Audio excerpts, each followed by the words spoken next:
Alors, j'espère que vous allez bien. Nous attaquons donc cette deuxième séance de cours d'hébreu avancé et nous pouvons commencer directement le premier texte que je vous avais distribué, euh, que vous avez donc pu découvrir, que vous ne connaissez pas, qui ne fait pas partie de la Bible, mais avec un peu de chance, vous avez quand même réussi un petit peu à le lire et à le vocaliser.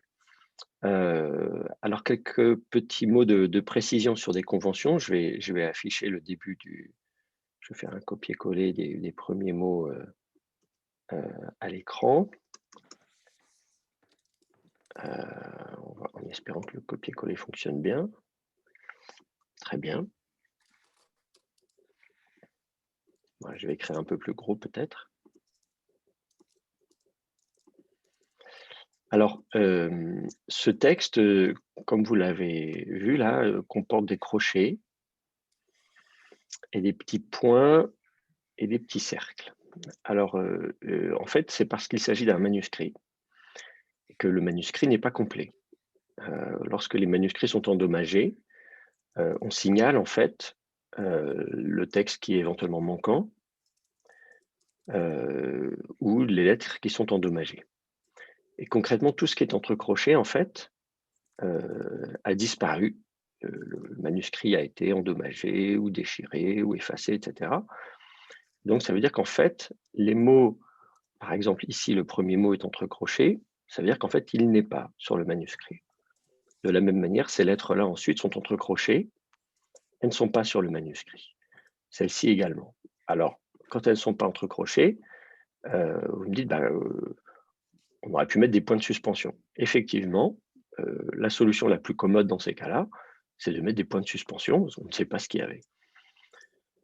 Ensuite, on peut parfois malgré tout essayer de retrouver ce qu'il y avait, soit parce qu'on a un parallèle, c'est-à-dire qu'il s'agit d'une œuvre littéraire qu'on connaît par ailleurs, ce qui n'est pas le cas de celle-ci, ou alors on devine un petit peu la syntaxe à l'aide de formules parallèles ou de la connaissance qu'on a de l'hébreu ancien.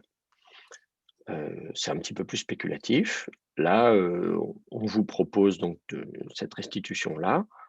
Vous n'êtes pas obligé d'être d'accord, vous pourriez proposer autre chose. Et voilà, donc il faut bien être conscient que ce qui est entre crochets donc est discutable.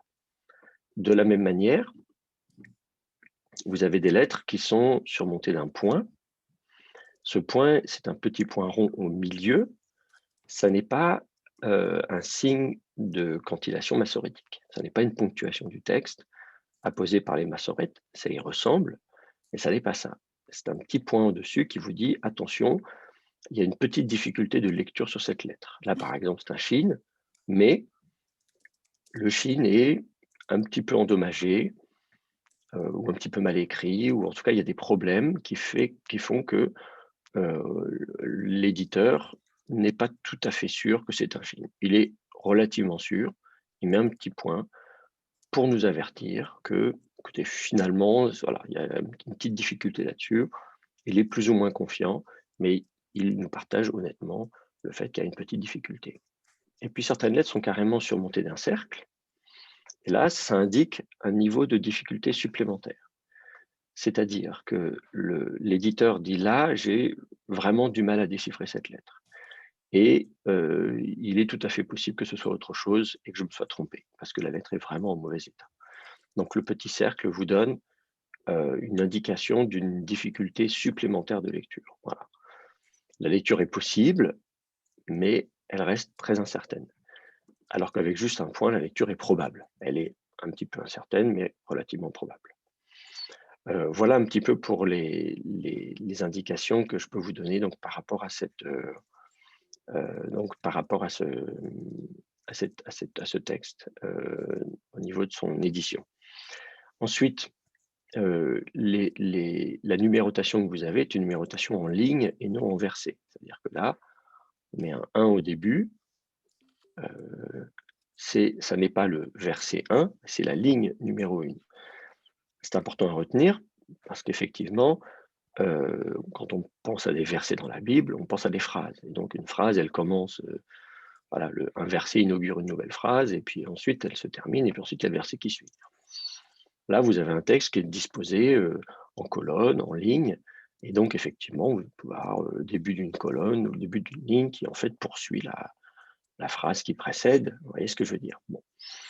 Donc, ça veut dire qu'il n'y a pas de ponctuation par ailleurs, c'est-à-dire vous ne savez pas où commencent et où se terminent les phrases. C'est à vous de déterminer où les phrases se commencent et se terminent. Il n'y a pas d'atnar, de sofpasouk, de silouk, etc. Enfin, vous n'avez pas toute cette vocalisation massorétique qui pourrait, cette cantillation qui pourrait vous aider à ponctuer le texte.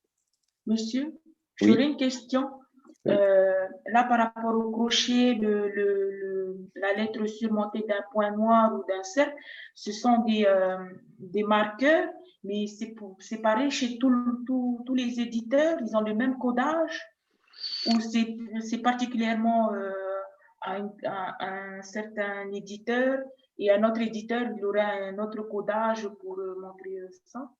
C'est une convention assez classique. Vous trouverez ça à peu près partout. Les crochets indiquent un texte qui est absent et qui a été restitué. Le point indique la lettre dont la lecture est incertaine. C'est vraiment classique. Le cercle au-dessus de la lettre, ça, c'est une convention que vous ne trouverez pas partout. C'est une convention qu'on trouve dans certaines éditions qui se veulent un petit peu plus précises, justement en distinguant une lettre dont la lecture est incertaine mais relativement probable, avec juste un point, et une lettre dont la lecture est incertaine et difficile. Et donc, ça pourrait aussi bien être autre chose. Voilà, donc le petit cercle au-dessus, effectivement, ça, c'est pas une convention que vous trouverez partout, mais sinon, de manière générale, quand on édite un manuscrit dans l'Antiquité, même les manuscrits d'autres langues, on pourrait prendre les manuscrits grecs, tout ça, en général, c'est la convention qui est adoptée. Parfois, vous trouverez une autre convention qui consiste à utiliser des demi-crochets en hauteur, qui vous indique qu'une lettre est effectivement, au lieu d'avoir un point, par exemple, au-dessus de la lettre pour dire « Ah, cette lettre est légèrement endommagée ou effacée, donc de lecture un petit peu difficile », dans certaines conventions, on met des demi-crochets, au lieu de mettre un point dessus. Voilà. Mais sinon, voilà, sinon c'est à peu près toujours la même chose. J'avais une question aussi de ce genre, monsieur.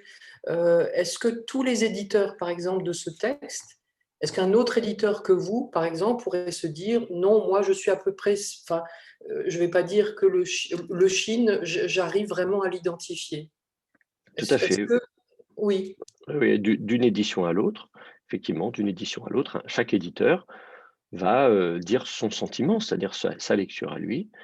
Et d'ailleurs, peut-être là où il y a un vav, un autre éditeur va mettre un iode. Il va mettre un iode, alors peut-être avec un point au-dessus ou un cercle au-dessus pour dire ah, je ne suis pas tout à fait sûr que c'est un iode, mais je pense plutôt que c'est un iode. Voilà, donc effectivement, chaque édition, chaque éditeur va dire ce que lui il a réussi à lire, ce qu'il pense avoir réussi à lire, la lecture qu'il propose. De la même manière, entre crochets, vous ne trouverez pas forcément la même chose selon les éditeurs. Il y en a qui vont être beaucoup plus hésitants, d'ailleurs, qui vont plus facilement mettre des points de suspension. Parfois, on écrit en latin vacat, voilà, qui indique une lacune. On va dire, voilà, écoutez, là, il y a une lacune.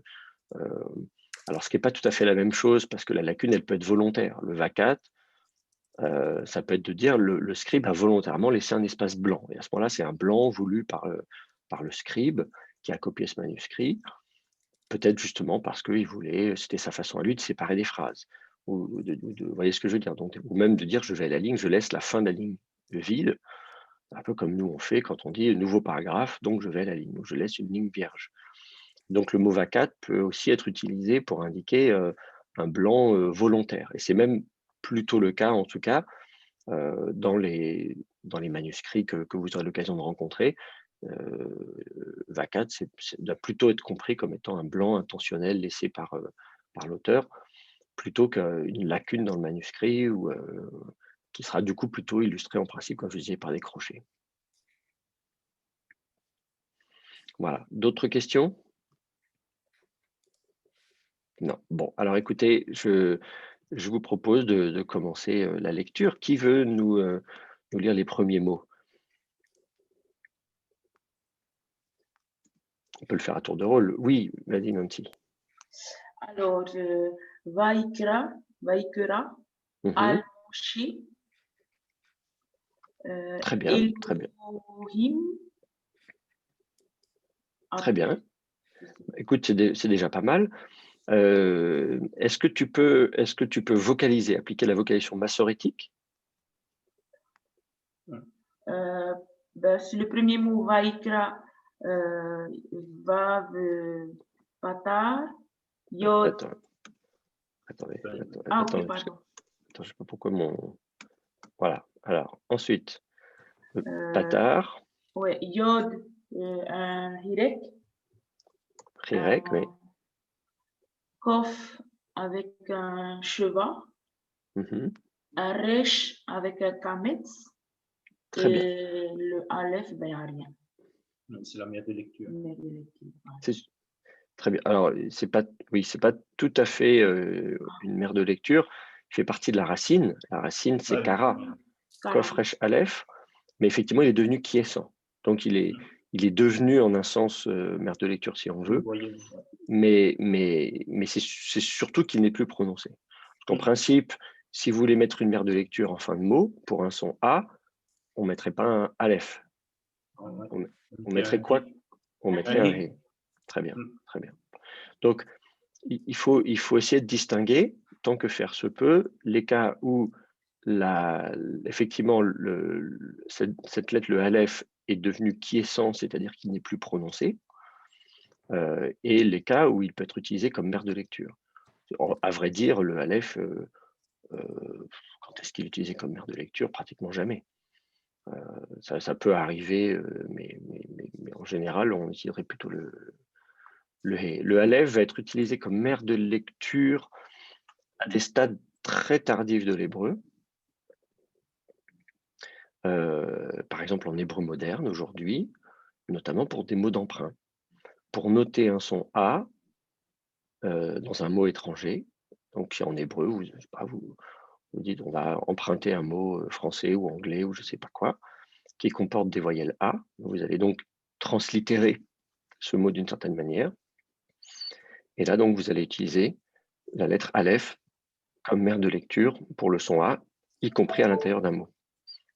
Mais en hébreu ancien, ça ne se fait pas. Très peu en tout cas. Il manque une petite chose dans ce Vayikra. Est-ce que quelqu'un repère juste un dagesh dans le Yod. C'est ça, voilà. Vayikra, très bien. Alors, Vayikra, que vous traduisez comment? Il dit. Alors, pas tout à fait, parce que sinon on aurait dit Vayomer. Il parle ou il crie ou il parlera comme ça. Non, il Voilà. parle. Il parle. A dit. Non, oui, non. Dire c'est Amar. Ça c'est Ikra. C'est parler ou. Il appela. C'est appelé, effectivement. Hein. Kara, le verbe kara veut dire appeler. Il y a aussi un sens de lire à voix haute. Donc l'idée de dire n'est pas très très loin. Hein. Quand on dit dire, simplement, on aurait plutôt Amar, Vayomer. Kara veut dire appeler ou lire à voix haute. Voilà. Parfois même à voix très haute, puisque des fois, effectivement, c'est traduit un peu par crier ou je sais pas. Bon, enfin, mais crier, c'est un peu exagéré peut-être. Mais appeler, ça marche très bien, oui. Donc, au Vayiktol, il appela alors. C'est bon pour vous? Ah, je ne vous entends plus, ou personne ne dit rien. C'est juste oui, c'est bon. Très bien. Alors ensuite, le mot suivant. Al. Très bien. Tu mets un patar.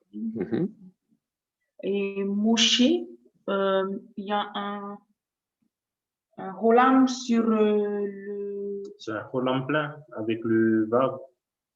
Sur le Vav. Et en dessous le Shin, un série. Alors, c'est pas un série, c'est un ségol. C'est un ségol. Ouais. Et puis, il manque aussi le petit point du Shin, le petit point à droite. Là. Oui, à droite.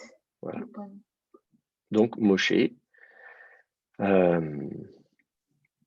Très bien. Donc, Vayikra al Moshe.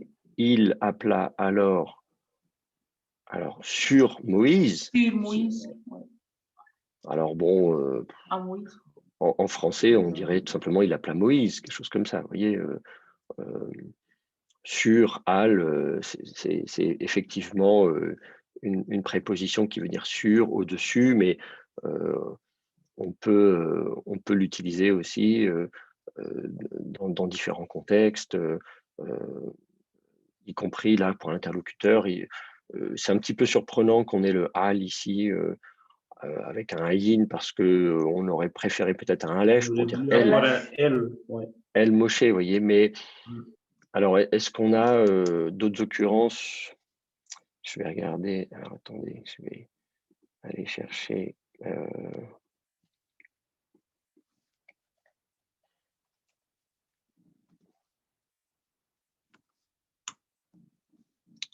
Vous voyez, on trouve assez facilement elle. Vous voyez, moi j'aurais plutôt tendance à dire, parce que là, voilà, vous voyez, Genèse 19.5, Vayikru el Lot, donc ils appelèrent Lot. Avec le Aïn,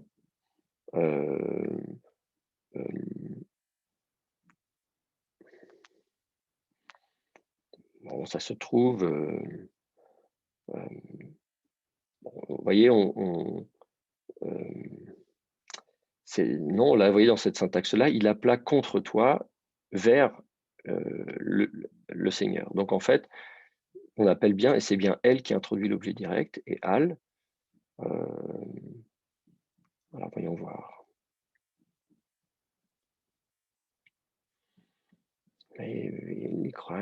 C'est quand même, il y a un côté un peu adversatif. Si vous utilisez la préposition al, Shem Adonai Nikra Alecha, donc le nom du Seigneur a été appelé sur toi. De manière générale, le fait d'avoir al, c'est quand même plutôt l'idée d'être sur ou contre. Alors, comment expliquer qu'ici on est al?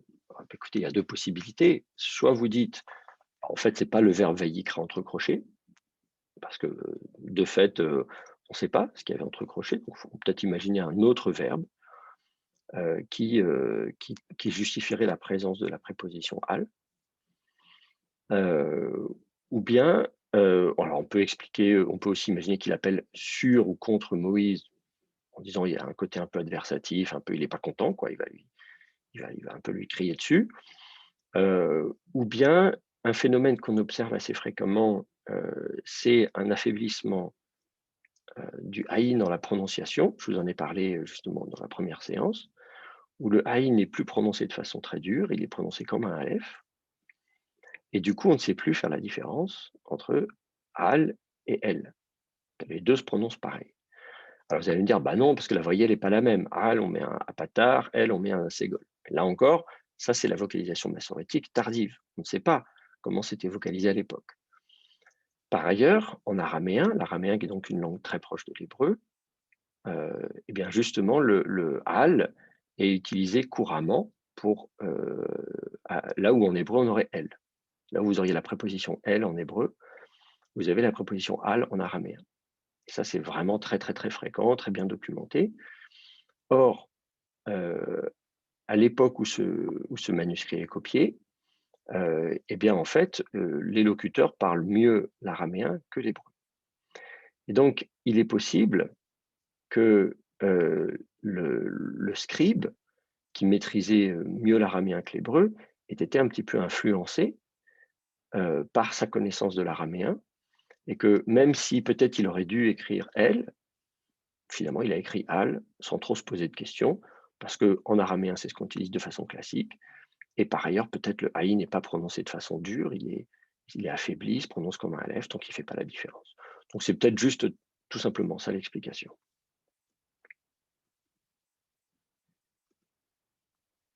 Alors ensuite, le mot suivant.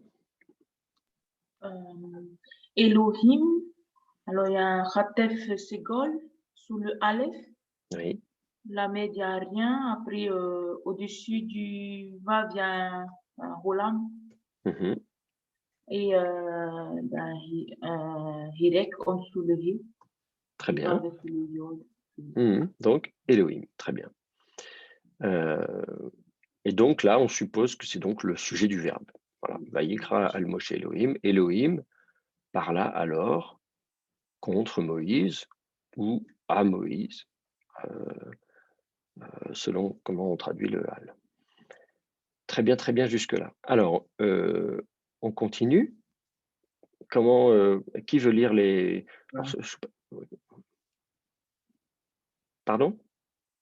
Moi, j'ai pas trouvé. Il y a juste la fin, le hymne, mais le barab. Est-ce que quelqu'un a trouvé? Est-ce que vous avez une idée à proposer? Oui, Jean-Paul? Moi, je mettrais B Arbaim Hashana, c'est-à-dire 40 années ou 40e année. C'est ça. B avec donc un cheval sous le bête, avec un dagesh dans le bête, patar sous le aleph, sheva sous le resh, kames sous le deuxième bête avec aussi un dagesh dans le bête, et ensuite un irek sous le haïn, et ashana, donc patar sous le et, kames sous le shin avec un dagesh dans le shin, et c'est un shin, pas un sin. Et puis sous le nun aussi un kames. Très bien. Très bien. Donc, Be'arbaim Hashana. Et alors donc, vous traduisez ça comment? Dans la 40e année. C'est ça. Très bien. Donc, vous reconnaissez ici Arba qui signifie 4 au pluriel. Le pluriel de 4, c'est 40. La préposition bête devant. Et puis donc, Hashana, l'année.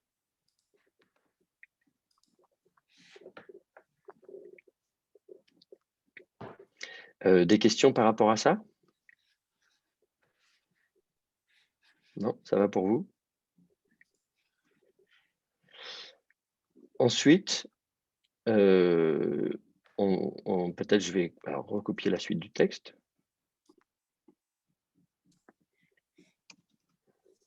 On puisse continuer après. Il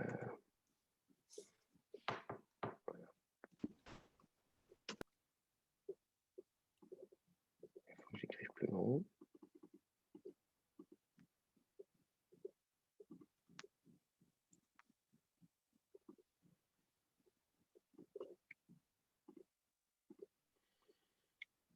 Alors, très bien, mais peut-être, Jean-Paul, vous voulez peut-être continuer à lire les mots qui suivent? Oui. J'ai mis le letset, c'est-à-dire l'infinitif construit de Yassa. Donc un Sheva sous le Lamed, un Tséré sous le... Je ne sais plus comment s'appelle cette lettre. Le Tzadé. Tzadé. Aleph, rien, et puis le Tav à la fin. Donc, ça veut dire, donc 40e année, moi je dirais, du sortir après la sortie. Hein. C'est ça. Et ensuite, c'est Bené Israël, donc Sheva sous le bet avec un dagesh dans le bet et un serré sous le nun. Donc, c'est l'état construit des fils au pluriel, Bené Israël, ensuite Israël, Irek sous le yod, Sheva sous le sin avec un point à gauche du shin, sous le resh, donc un kametz, et un serré sous le aleph. Très bien. Alors, très bien. Donc, tset, c'est l'infinitif construit du verbe yatsa. Vous savez donc que les verbes période souvent perdent leur yod à l'inaccompli, au yiktol. Hein, yetse, il sort, tetse, tu sors. Et que par ailleurs, pour faire l'impératif, on supprime la préformante. Donc, tse. Et la particularité, effectivement, de ces verbes-là, c'est que on va mettre un tav derrière, c'est-à-dire que l'infinitif construit sera une sorte de forme de féminin. avec un tav à la fin. Donc tset pour l'infinitif construit. Voilà. Maintenant, j'ai une petite question. Pourquoi avoir mis un shva sous le lamed plutôt qu'un son A, par exemple, la tset? Parce qu'on trouve, en fait, quand vous trouvez l'infinitif construit de yatsa, précédé de la préposition lamed, en général, c'est la tset, sortir. Oui, que je me suis trompé, oui, effectivement. Alors, en l'occurrence, non, c'est pas, il n'y a pas d'erreur. En fait, on met un kametz d'habitude parce que le kametz, dans le cas de tset, est situé en position prétonique, c'est-à-dire avant la syllabe qui est accentuée. Dans tset, c'est le serré qui est accentué. La tset, c'est facile, il n'y a qu'une seule syllabe. Donc, il n'y a qu'une seule syllabe, effectivement, mais un kametz, c'est ça. Donc, comme il n'y a qu'une seule syllabe, c'est tset qui est accentué. Le lamed apparaît en position prétonique, c'est-à-dire juste avant la syllabe accentuée, juste avant l'accent. Donc, normalement, il devrait s'écrire avec un kametz. Il prend la voyelle A en syllabe ouverte, non accentuée, s'écrit kametz. Mais dans le cas présent, vous avez raison, parce que en fait, on est à l'état construit. C'est les tset bnei Yisraël. C'est le sortir des fils d'Israël. Et donc, comme on est à l'état construit, tset ne va pas avoir la même accentuation, l'accent n'aura pas le même poids, soit il aura peut-être même plus du tout d'accent. Il y a des cas où vraiment, surtout si vous mettez par exemple un makef, à ce moment-là, vous n'avez plus aucun accent du tout. Mais dans tous les cas, le fait qu'on ait un état construit, ça veut dire qu'on considère que l'accent tombe après le mot. Et à ce moment-là, ça va modifier la vocalisation. Et donc, c'est pour ça que davar, la parole, quand on dit la parole du Seigneur, on dit dvar Adonai. Vous voyez, on n'écrit pas davar Adonai, on écrit dvar Adonai. La voyelle tombe. Et c'est ce qui se passe ici, les tset bnei Israël. Pareil pour bnei, normalement c'est banim, le pluriel, il y a un A sous le bet, mais comme on est à l'état construit, ce A va tomber. Donc on ne va pas dire bané Israël, on va dire bnei Israël.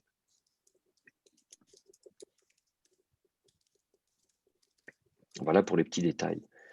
Mais sinon, voilà, je ne sais pas si vous avez d'autres questions. C'est bon pour vous? C'est bon. Alors, on continue. Je ne sais pas, pareil, Jean-Paul peut continuer ou quelqu'un d'autre aussi, comme vous voulez. Peut-être Jean-Paul continue la fin de la phrase et puis après, en tout cas, une partie, puis quelqu'un prendra le relais. Donc, Bené Israël, Me Eretz, Mitzraïm. Donc, Me, un tséré sous le même. Et ensuite, Ségol sous le Aleph et Ségol sous le Resh.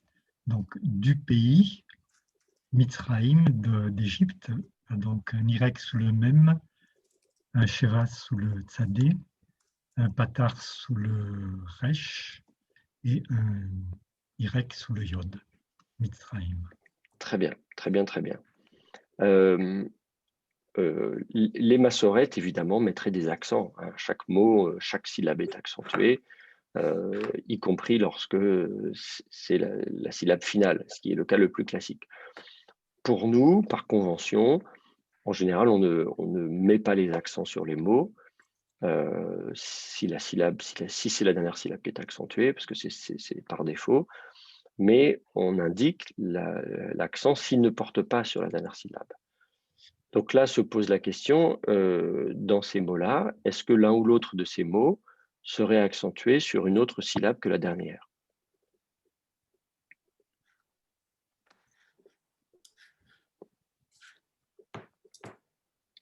Est-ce que quelqu'un a une idée? Eretz, c'est peut-être accentué sur le Aleph, mais Eretz.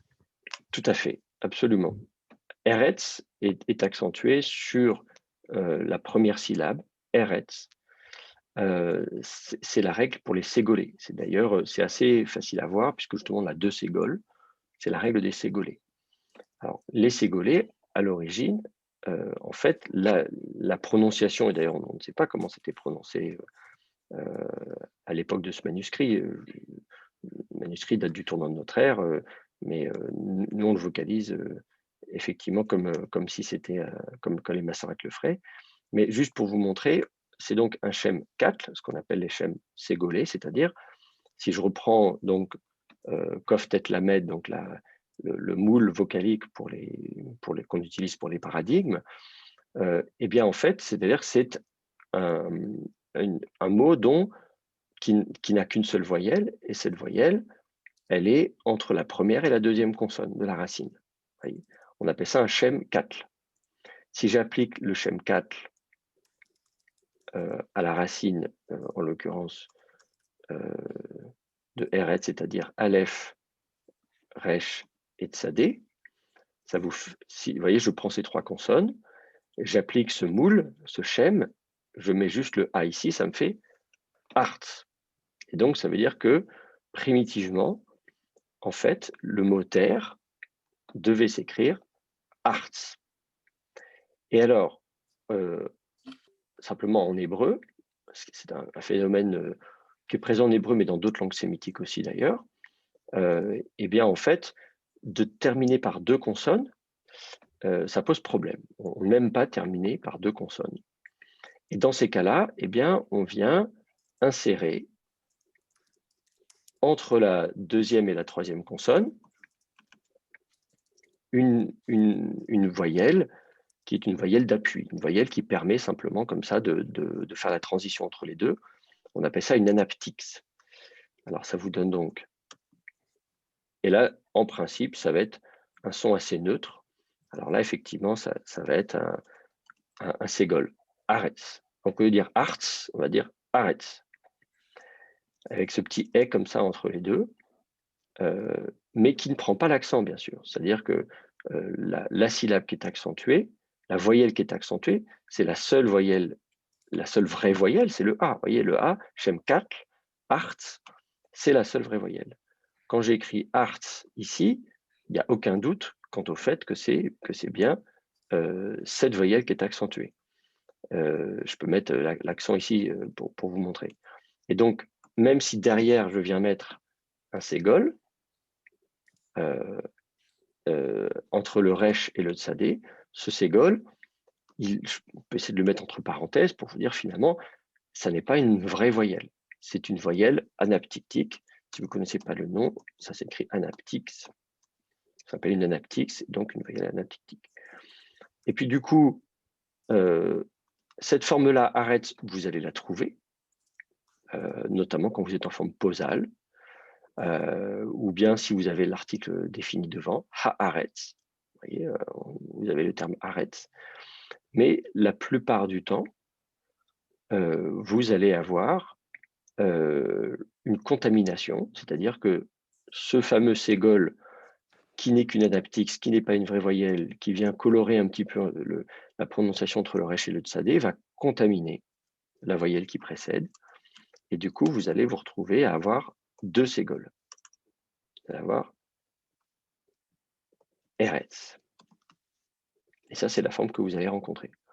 Mais là encore, c'est le premier et qui va être accentué. C'est pour ça qu'on met Eretz avec l'accent sur le premier et. C'est la seule vraie voyelle. Alors, c'est important alors, d'abord, ce phénomène-là, vous allez le retrouver dans d'autres langues, même quand ce n'est pas forcément écrit. Je vous donne un exemple. En arabe moderne, à l'écrit, on va garder juste la voyelle A et c'est tout. Femme, par exemple, voyez, on va écrire donc avec juste un A entre la première et la deuxième radicale, on n'écrira rien entre la deuxième et la troisième. Mais en fait, si vous entendez comment les gens prononcent à l'oral, ils ne disent pas femme, ils disent fahem. Et il y a un petit, vous voyez, il va y avoir quelque chose qui va se glisser entre les deux. Assez fréquemment, pas toujours. Ça va dépendre effectivement des régions où vous allez être. Enfin, c'est une question de dialectologie. En tout cas, c'est un phénomène qu'on va retrouver assez fréquemment.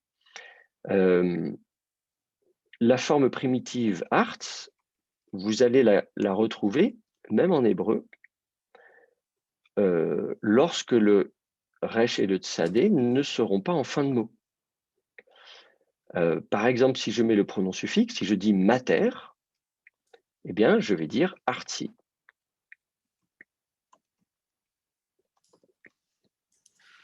Je mets le i à la fin pour ce qui est le pronom suffixe, mater, et du coup, le resh et le tsadé ne sont plus en fin de mot, puisqu'il y a le i derrière, et donc je n'ai pas le même problème d'articulation. Arts, je m'arrête comme ça avec deux consonnes en fin de mot qui me posent problème.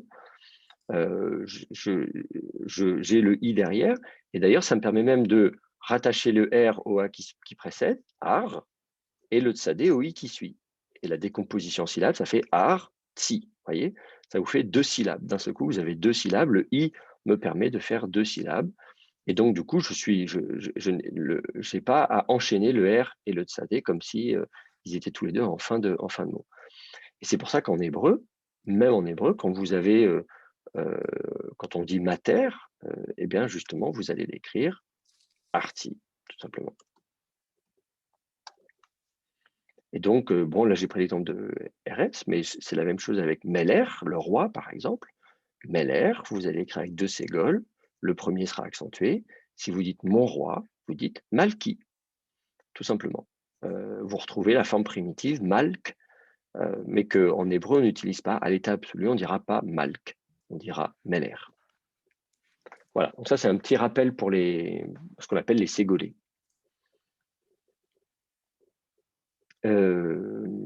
Est-ce que vous avez des questions? Non? Alors, comme je vous disais, c'est difficile de dire à quelle époque ce phénomène a pris place. Et en particulier, difficile de dire si à l'époque où ce manuscrit a été copié, le scribe, lui, prononçait Arts. Si ça se trouve, il disait mais Ars, il ne disait pas mais Eretz. Vous voyez ce que je veux dire? On ne peut pas savoir. Ça pose problème également quand on essaie de faire de la métrique en poésie biblique. Vous savez, quand vous prenez un poème, en français, on va compter le nombre de syllabes, le nombre de pieds. On fait des alexandrins, par exemple, avec 12 pieds, donc 12 syllabes, etc. Alors, on se pose la même question quand on regarde la poésie hébraïque, que ce soit dans les psaumes ou dans certains livres prophétiques, tout ça. On se dit, ah, mais alors, il faudrait peut-être compter le nombre de syllabes. Ben, ça pose problème, parce que si vous tombez sur un psaume où vous avez Meler, où vous avez Eretz, etc., les biblistes ont tendance à compter 2 syllabes, Eretz, alors qu'en fait, la deuxième syllabe, comme c'est une anaptyxe, la deuxième voyelle, elle n'est pas très prononcée, et on ne sait pas à partir de quelle époque elle a été prononcée. Et donc, si ça se trouve, quand l'auteur a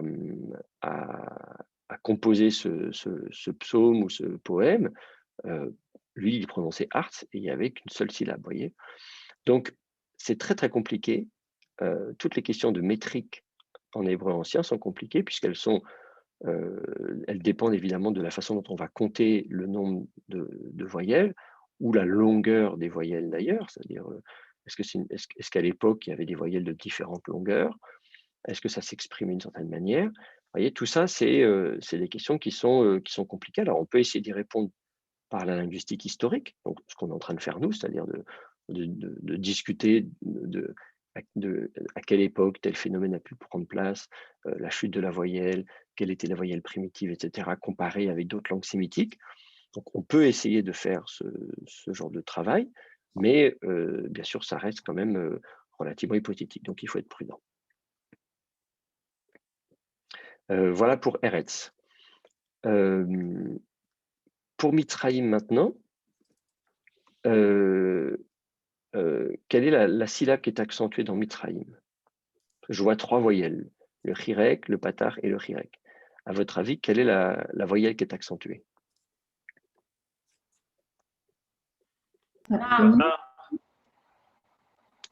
Pardon? Le patar. Le patar, oui, c'est ça. Le ra. Alors, pourquoi est-ce que c'est le patar qui est accentué?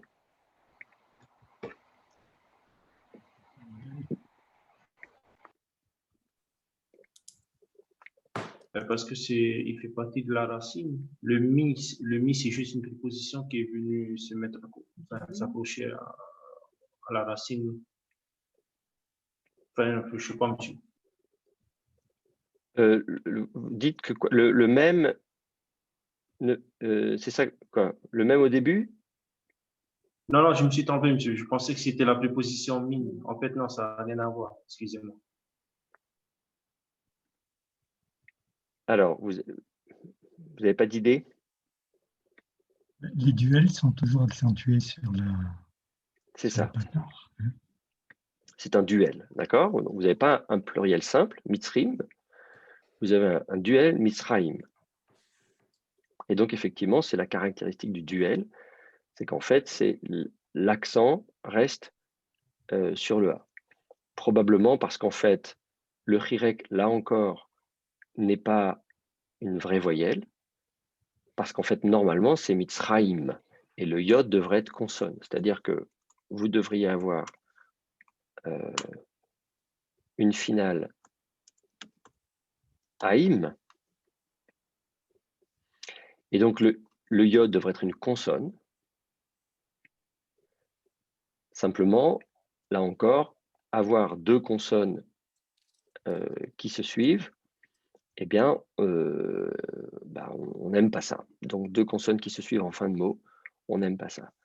Et donc, on va passer d'une finale aïm à une finale aïm. Mais le i va être une anaptix. Donc, c'est encore un phénomène d'anaptix. Alors, vous allez me dire pourquoi on n'a pas mis un ségol à ce moment-là? On aurait pu dire ayem. Sauf qu'en fait, justement, comme le yod, la consonne ye est proche du son i, pour faire l'anaptix, on a pris la voyelle la plus proche du yod, à savoir le chirek. Donc, c'est pour ça que l'anaptix, cette fois-ci, c'est un i. Et donc, effectivement, probablement que c'était prononcé Misraïm, avec le haïm comme ça, et ensuite, le i a été ajouté après. Alors, évidemment, aujourd'hui, on a tendance à dire Mitzraïm, et à prononcer le i, vous voyez, Mitzraïm, comme si le i prenait l'accent. Bon, voilà, techniquement, il ne faudrait pas prononcer Mitraïm, il faudrait prononcer Mitraïm. Voilà. Mais c'est encore un phénomène d'anaptix. Alors, ça veut dire que les massorètes considèrent que c'est un duel, c'est intéressant. Un duel, ça indique donc que ça va par paire. Est-ce que vous avez une idée de la raison pour laquelle les massorètes mettent un duel? Pourquoi cette forme est un duel? Parce que Mitre, c'est l'Égypte, en fait. Hein. D'ailleurs, encore en arabe moderne, ça veut dire l'Égypte. Donc, pourquoi avoir cette finale de duel derrière?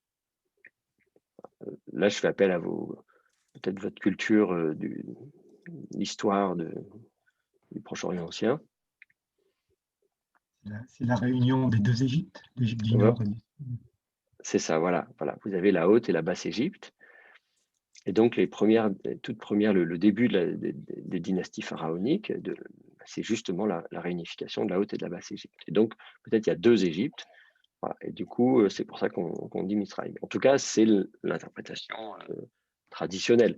Peut-être que c'est une remotivation, voilà. Mais en tout cas, c'est comme ça que ça a été compris. Très bien. Ensuite, c'est très bien, moi, je n'ai pas d'autres remarques. Donc, on se situe donc dans la 40e année du sortir des fils d'Israël hors du pays d'Égypte. Ça vous plante un petit peu le décor. Hein. Vous avez Dieu, Moïse, on est à la 40e année. En bon bibliste, c'est la 40e année de la sortie d'Égypte. Ça correspond à quelle époque? Dans l'histoire d'Israël, qu'est-ce qui se passe la 40e année?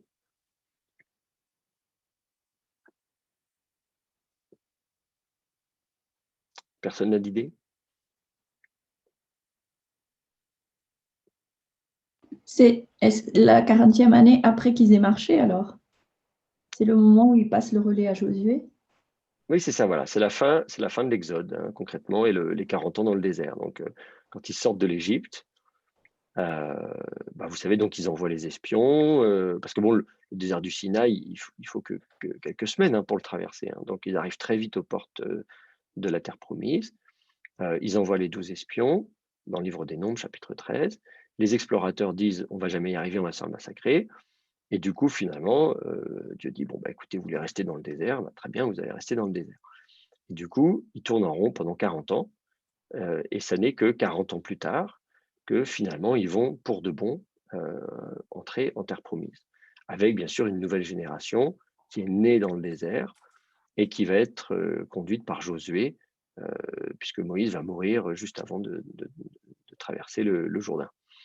Donc, ça veut dire que cet épisode, cette histoire, elle se situe à ce moment-là. On est la 40e année de cette traversée du désert.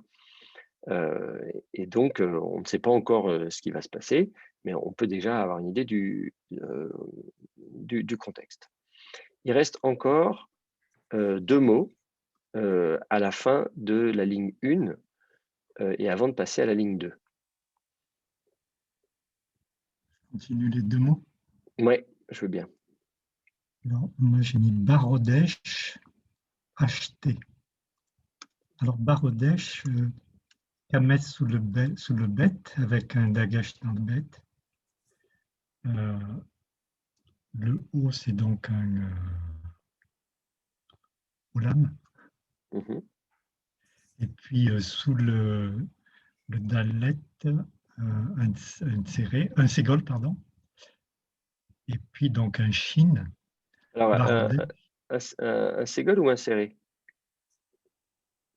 un Ségol. Un Ségol. Peut-être que je me trompe.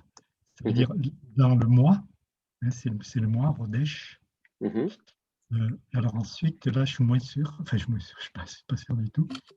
Acheter, donc, un patar sous la yin, Sheva sous le shin, et un serré sous le tav avec un dagesh dans le tav.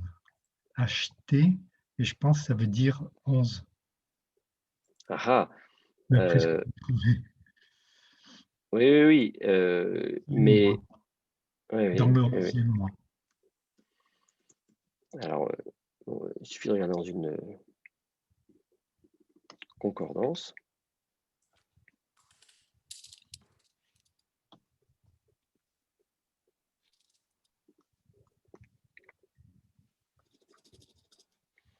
Vous avez, voyez ici le terme qui apparaît, vous voyez, par exemple dans Exode 26:7, vous voyez, acheter Esrei, donc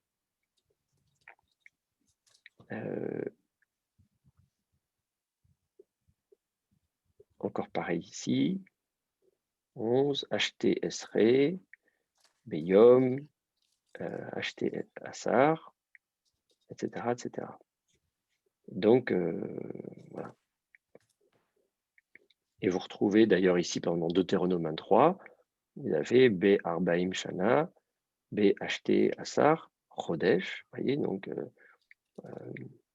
on retrouve bien effectivement acheter comme ça régulièrement. Donc c'est bien la bonne formule. Et même on s'attend à trouver Assar ou Esrei après. Donc c'est bien. Sauf que, alors pour le Chodesh, qui est donc le mois, petite différence, c'est que le mot Chodesh va être à l'état construit. Et les mots à l'état construit ne prennent pas d'article défini. Donc, ce n'est pas Ha-Chodesh. Et donc, quand vous mettez la préposition bête devant, en fait, il n'y a pas d'article défini qui se cache. Et donc, il n'y a pas de raison de vocaliser la préposition bête à l'aide d'un A. Donc, on met juste B-Chodesh. Acheter.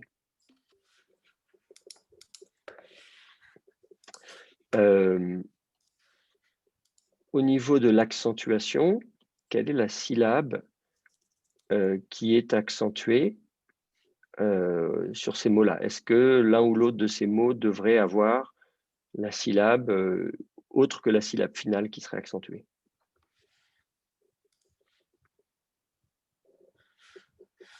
Logiquement, ça serait sur le T. Donc, il y aurait pas de, je ne mettrais pas d'accent en particulier. Rodesh HT. Alors, en fait, le mot Chodesh est aussi un ségolé. Et donc, l'accent est sur le O, Chodesh. C'est le même phénomène que ce qu'on a vu précédemment avec Eretz, c'est-à-dire que vous avez de nouveau un ségolé. Alors, cette fois-ci, non pas avec la voyelle A, mais avec la voyelle OU, voyelle primitive OU. C'est-à-dire que donc, vous avez un schème primitif Koutl, c'est-à-dire une seule voyelle primitive, qui est un OU, qui se situe entre la première et la deuxième lettre de la racine, la première et la deuxième radicale. Si je l'applique à la racine, alors attendez, il faut que je mette le bon clavier. Chet, Dalet et Shin, si je prends cette racine Chet, Dalet, Shin, je mets le OU devant, ça donne Rouch. D'accord?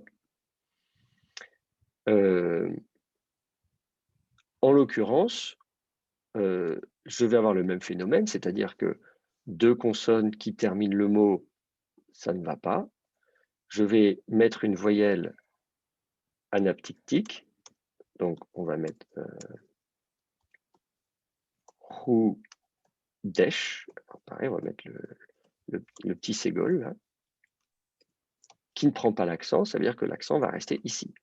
Hu Desh, c'est la seule vraie voyelle, et donc c'est la seule qui a le droit de prendre l'action. Rouch, Roudesh. Alors il y a encore un autre petit phénomène dans le cas présent, c'est que le OU va basculer au O. Donc vous allez avoir la forme Chodesh.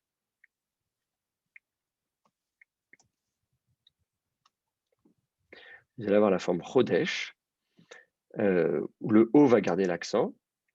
Vous avez un petit déplacement de timbre, parce que c'est vrai que en hébreu, un OU bref, la voyelle OU brève, se maintient rarement. Elle peut se maintenir, notamment dans des syllabes fermées, etc. Mais voilà, un OU bref se maintient rarement en hébreu. Assez souvent, ça passe au O. Il y a un petit déplacement de timbre et on aboutit à un O. Donc, Chodesh. Mais là encore, le E, je le mets entre parenthèses, il est secondaire. Et il n'est là que parce que le Dalet et le Shin sont collés en fin de mot. Si je reprends l'exemple de tout à l'heure, si je dis mon moi, eh bien, je n'aurai plus besoin de mettre cette voyelle anaptictique. Je vais dire Chochi.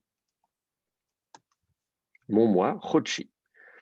Et donc, le Dalet et le Shin peuvent être collés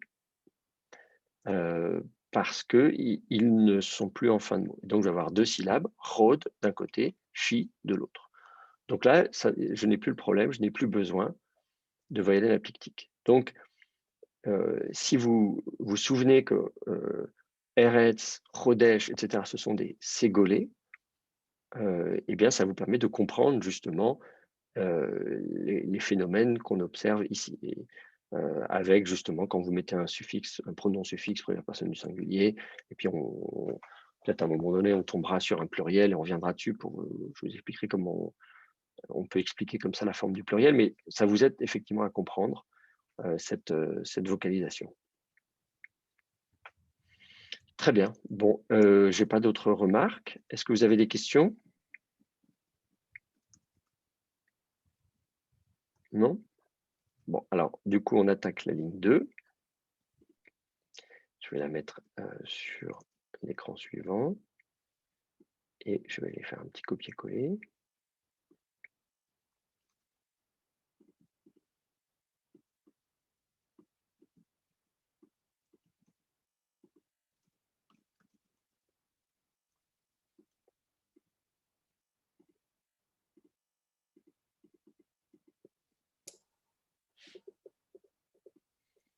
Donc ça, c'est la ligne 2. Je vais le noter. Alors, du coup, quelqu'un d'autre veut lire la ligne 2? Moi, je On veux voit le bien début. essayer. Très bien, on t'écoute. Alors, je n'ai pas trouvé tous les mots, hein. J'ai eu du mal. Assar. Alors après, le mot qui suit, bon, comme il y a vraiment des difficultés de lecture, j'hésite entre deux prononciations, Be-Arad ou Be-Erad, ce qui ne veut pas dire du tout la même chose. Les Rodesh. Ensuite, il y a le verbe dire, certainement dans une forme d'infinitif construit, avec une idée d'objectif, le lamed. Ensuite, il y a Arol, la voix. Attends, on va... Ah oui, pardon. Oui. Déjà, ça fait déjà pas mal de choses à faire. Alors, le premier mot, donc, Assar. Assar, et en fait, donc, c'est l'expression 11e, 11. C'est ça. Donc, Oui. par rapport à la page, enfin la page d'avant, la ligne d'avant, vous aviez donc acheté SR, ou Assar, pardon. Acheter Assar, donc qui veut dire le chiffre 11. En fait, Assar, c'est 10, hein, vous connaissez SR, qui veut dire 10. Et en fait, acheter devant indique que c'est 10 plus 1. Donc, c'est 11. Acheter Assar. Ok. 1. Donc, effectivement, peut-être alors qu'après, ça serait Be-Erad, et c'est le mot 1. Alors, donc, Be-Erad, tu vocalises comment? Alors là, du coup, comme je le découvre là tout de suite, parce que moi, je pensais que c'était du bronze, mais je ne voyais pas le rapport avec le reste. Arad, c'est le bronze. Je ne voyais pas dans l'acidification. Ça serait Tséré ou Tségol, je ne sais pas. Et un rolem sur le Resh. Un problème sur le Resh. Non, je dis n'importe quoi. Non, je confonds.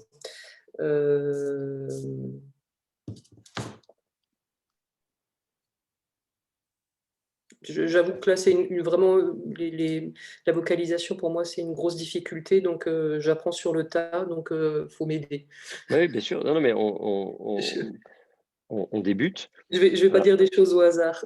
Voilà, en l'occurrence, Oui. effectivement, le terme Echad, qui veut dire 1, s'écrit avec un ségol et avec un kametz.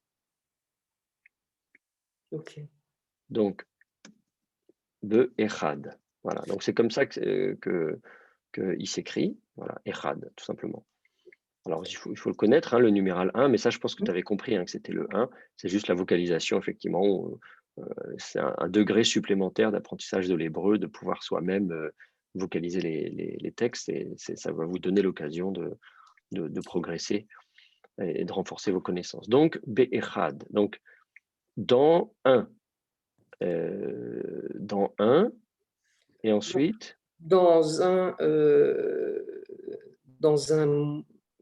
mois. Alors, moi, parce que derrière, tu vois Chodesh, c'est ça? Oui. Très bien. Alors, effectivement, on a Chodesh ici. Je vais mettre les mêmes voyelles que tout à l'heure, Chodesh, avec la voyelle qui est accentuée, c'est Cho, Chodesh. Mais entre les deux, on nous propose de lire un lamed ici. Donc, ce n'est pas un mois. La préposition lamed.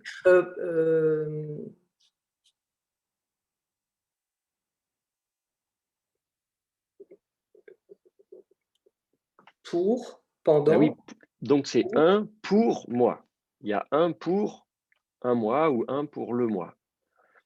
Alors, c'est une syntaxe un petit peu bizarre. On dit, mais un quoi à ce moment-là? Voilà. Parce que si c'est un mois, on comprend. Il y a un mois, très bien. Bon, cela dit, si c'était un mois, le Echad arriverait après. Voilà, on dirait Chodesh Echad ou quelque chose comme ça. Et là, c'est Echad les Chodesh ou la Chodesh. Donc, c'est un quelque chose pour le mois. Alors, un quoi? Est-ce que vous avez une idée de ce que ça peut être ce un?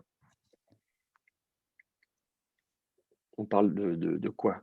Alors, c'est donc le verbe amar qui suit, Non, non? non, le un, on parle, il y a un quelque chose, c'est donc un adjectif, mais on ne précise pas un quoi. Mais vous savez, quand on dit quelqu'un, quelqu'une, il y en a un qui m'énerve, un quoi? Bon, ben, ça peut être quoi? Ça peut être un ami, un cousin, un étudiant, voilà. Bon, on n'est pas toujours obligé de préciser. Donc c'est le contexte qui doit nous aider à savoir de quoi il s'agit. Est-ce que quelqu'un a une idée de ce dont il s'agit ici? Est-ce que ça pourrait être une parole ou un dire? Non, non, non, c'est beaucoup plus simple que ça, en fait.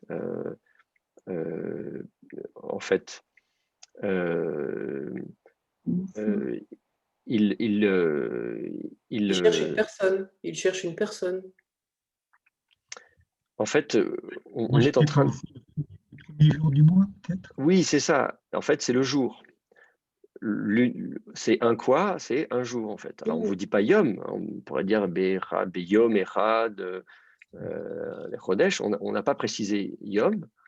Mais en réalité, donc il s'agit, quand on donne des dates comme ça, eh bien en Oui. fait, assez souvent, on fait l'économie d'indiquer le mot yom, jour, et ça suffit. Donc le 1 du mois. D'ailleurs, en français aussi, quand on dit... Le premier du mois. On dit bah dit pas oui, le premier jour du mois, on dit le premier du mois. on dit je vous retrouverai le 3 du mois, ou un truc comme ça, voilà. On se rencontre le 5 du mois de février. Voilà, le 5 du mois, le 5 quoi? Bah, le 5e jour. Vous voyez? Donc en fait, on le fait très bien en français, et ça se faisait déjà en hébreu. Et donc, si vous dites, voilà, vous dites, en fait, c'est le premier jour, le 1 du mois, c'est le premier jour du mois. Okay. Du coup, le mot Chodesh ici, cette fois-ci, il n'est pas indéfini, puisqu'on c'est pas le 1, le premier jour d'un mois, c'est le premier jour du mois. Donc, ça veut dire qu'on s'attend à ce qu'il y ait un article défini. Ce ne soit pas juste Chodesh à l'état absolu, mais Ha-Chodesh, le mois. Et donc, alors évidemment, il y a la préposition lamed devant. Et comme vous savez, quand vous mettez la préposition lamed, eh bien, elle fait tomber l'article défini et elle en prend la voyelle. Pareil pour la préposition bet ou la préposition kaf. Donc, effectivement, on n'est pas surpris de ne pas voir le he ici, parce que c'est sûr que sinon, si on avait eu le he, ça aurait été plus simple. On aurait dit les ha rodesh. Voyez. Mais là, en l'occurrence, on sait que dans ces cas-là, au lieu de dire les ha, le he il va y avoir un muissement du he qui va tomber. C'est-à-dire les ha, on va faire la. Et donc, on va écrire la chodesh. Tout simplement.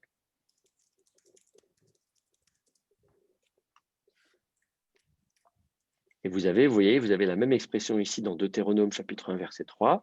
Vous avez Be'echad la chodesh, le 1 du mois. Et vous avez le la chodesh, puisque c'est un mois qu'on a déjà introduit auparavant. On a dit lequel c'était, en l'occurrence, c'est le 11e mois. Donc, à partir du moment où on a dit que c'était le 11e mois, maintenant, dans la suite, on dit le mois, on sait duquel on parle. Donc, on est donc, vous voyez la syntaxe de la date, on vous dit que ça se passe la 40e année après la sortie d'Égypte, le 11e mois de cette 40e année, donc on est presque à la fin de cette 40e année, parce qu'il y a 12 mois dans l'année, donc vous dites, OK, ils ont dit qu'ils devaient passer 40 ans dans le désert, bah là, ça y est, les 40 ans, ils sont presque finis. Donc on est le 11e mois, le premier jour du 11e mois. Donc si j'avais un calendrier français où le 11e mois, c'est le mois de novembre, je dirais que c'est le 1er novembre de l'an 40.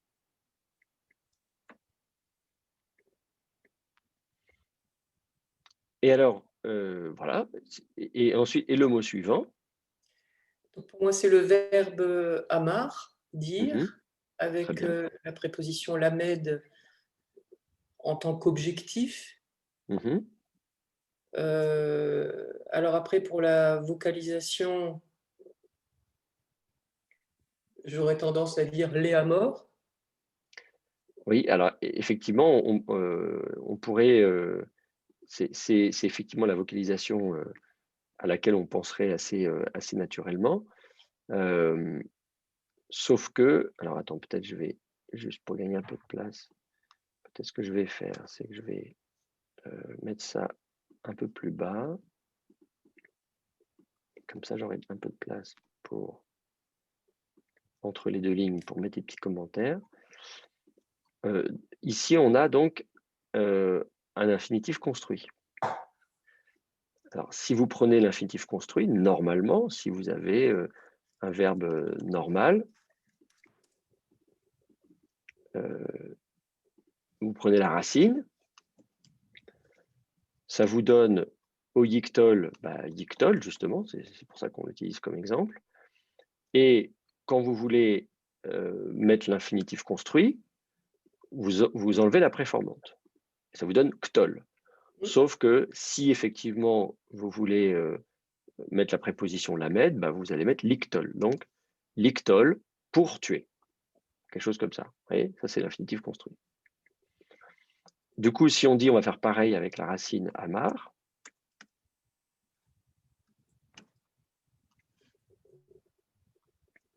on se dit, ah ça me ferait yi mort, qui devrait me donner du coup li mort. Alors, je mets 2 astérisques pour dire c'est hypothétique et c'est faux. C'est-à-dire qu'en fait, ça n'est pas ce qu'on va obtenir. Ce qu'on va obtenir, en fait, c'est que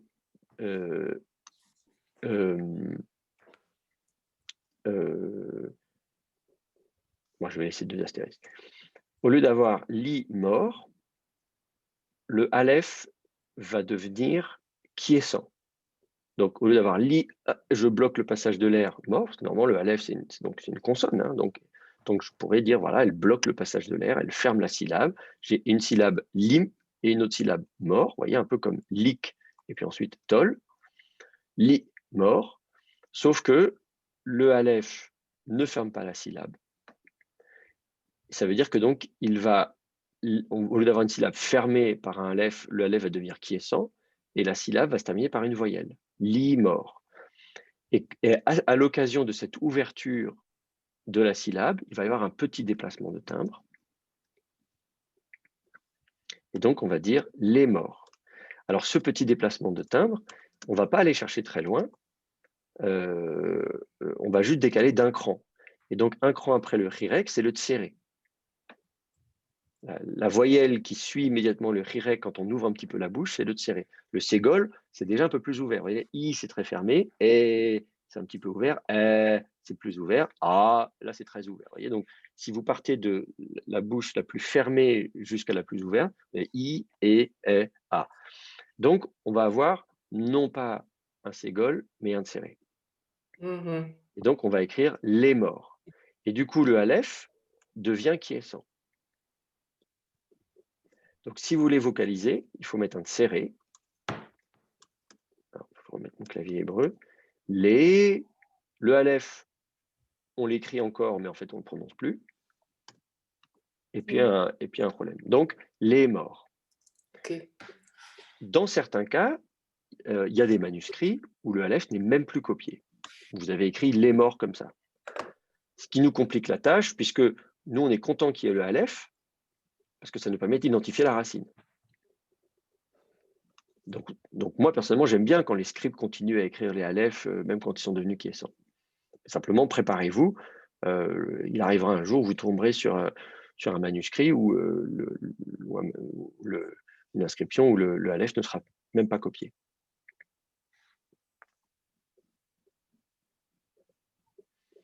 Donc, les morts, ça veut dire pour dire. C'est la préposition lamed indique la direction. Pour, à dire, c'est-à-dire. Ouais. Donc, on reprend depuis le début. Vayikra el Moshe Elohim. Elohim appela alors contre Moïse ou Moïse tout court. À mon avis, c'est Moïse tout court. Donc, Elohim appela alors Moïse. Be'arbaim hashana letzet bnei Israël meretz Misraïm.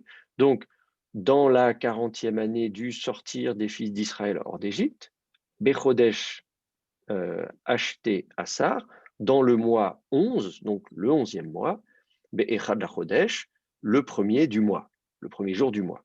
Les morts, c'est-à-dire. Voilà. Et donc le les morts, alors souvent en français, on le traduit même pas en fait, parce qu'on met 2 points, on les guillemets. Vous voyez.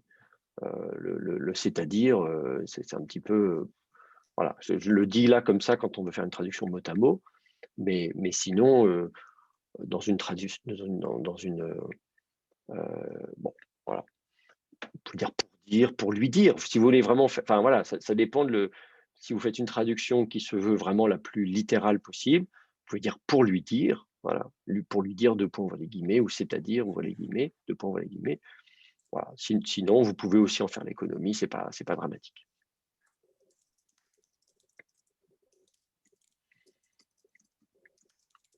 Ça va pour vous? Bon, très bien. Alors, on continue.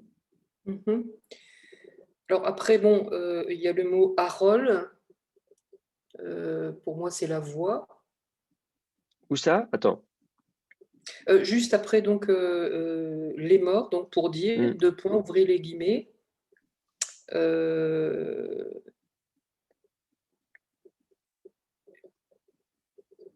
Alors, je ne suis plus du tout sûre de moi, non. Je pensais que c'était la voix. Parce que la voix, si tu veux, c'est kol. Tu vois, c'est kof lamed. Oui, il n'y a pas le et entre deux. Donc, ouais,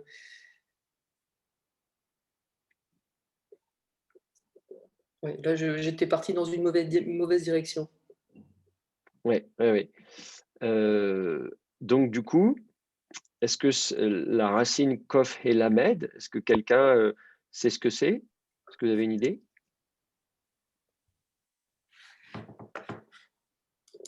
Je pensais que c'était Akahal, c'est-à-dire l'assemblée. Hakahal, l'assemblée, ouais, c'est une possibilité. Ah, oui. Effectivement, c'est une possibilité. Alors, vous pouvez regarder dans votre, si on regarde dans votre dictionnaire, on va prendre un dictionnaire. Par exemple, où est-ce que c'est que ça? Alors, dictionnaire, c'est là. Non, alors vous avez Hebrew Lexicons. C'est ici. Si on prend le dictionnaire of Classical Hebrew, donc c'est le dictionnaire de Kleins. Je ne sais pas si vous connaissez ce dictionnaire, c'est un gros dictionnaire d'hébreu classique. Alors, je sais pas, 8 volumes, je ne sais plus combien, enfin un bon paquet de volumes. Il est assez récent. Ils en ont fait une édition compacte en un volume. Mais évidemment, vous aurez tout intérêt à avoir un dictionnaire qui soit le plus complet possible, évidemment. Surtout quand vous allez vous aventurer dans des textes hébreux anciens qui dépassent le cadre de la Bible hébraïque. Alors, si je regarde qu'est-ce qui se passe à la racine kof et lamed, je tombe donc sur un verbe qui veut dire assembler, qui existe donc vocal, wi-fi, etc. Voilà, on dit assembler, rassembler, etc. Bon, réunir, appeler, etc. Après, il y a d'autres racines avec astérisque, donc plus incertaines. Kahal 2, qui serait donc un homonyme qui voudrait dire oublier. Kahal 3, to indict, donc qui veut dire mettre en accusé ou quelque chose comme ça. Et il renvoie effectivement peut-être à Kehila 2 qui voudrait dire comme ça, donc to rebuke, c'est-à-dire faire des reproches. Et puis effectivement, ensuite on a Kahal, l'assemblée, un nom commun, nom masculin, assembly. Effectivement, qu'on traduit régulièrement par assemblée en français. Donc vous avez comme ça plusieurs choix. Donc, si on part sur l'idée que c'est Hakahal, ça marche très bien.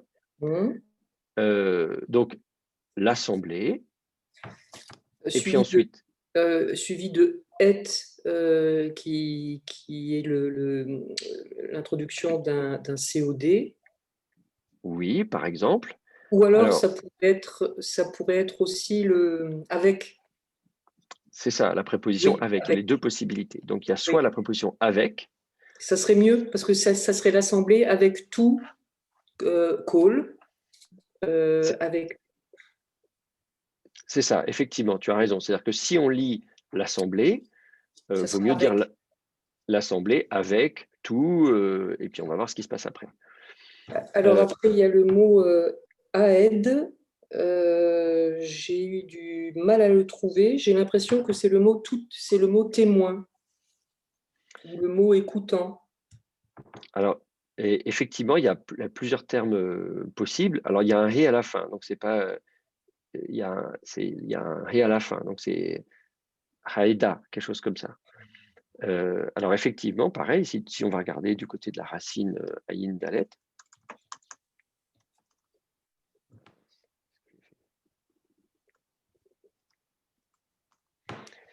donc effectivement, on voit qu'il y a plusieurs termes hein, bien sûr, il y a la préposition ad, mais sinon, il y a la promesse, ad, le contrat. Du coup, il va y avoir le témoin quelque part, mais qui est peut-être cité plus loin. La préposition ad. Alors, ils ont une entrée assez conséquente là, dans ce dictionnaire-là. Parfois, les gros dictionnaires, c'est vrai que c'est des fois tellement long qu'on se dit, bon, on aurait bien aller. Mais je crois que je peux afficher, voilà, à gauche, je peux afficher les différents trucs. Ad, on en a plusieurs comme ça. Il y a beaucoup, vous voyez, dans la proximité, etc. Il y a aide, le témoin, effectivement, tu vois, aide, le witness, là, comme tu avais trouvé. Ode, qui veut dire encore. Donc, c'est sûr, dans votre dictionnaire, vous allez trouver pas mal de possibilités.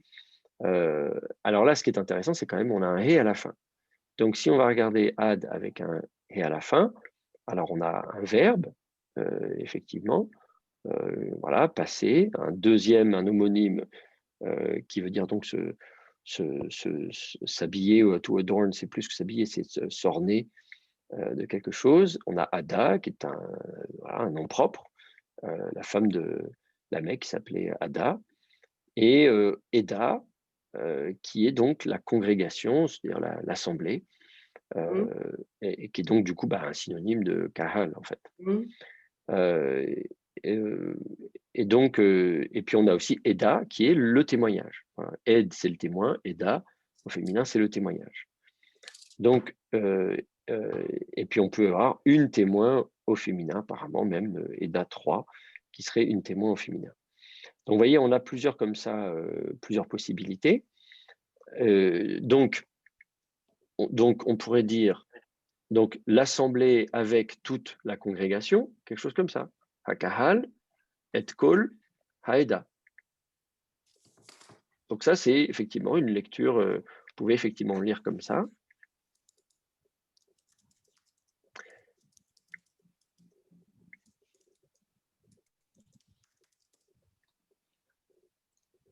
Alors, si on vocalise, comment vous allez vocaliser?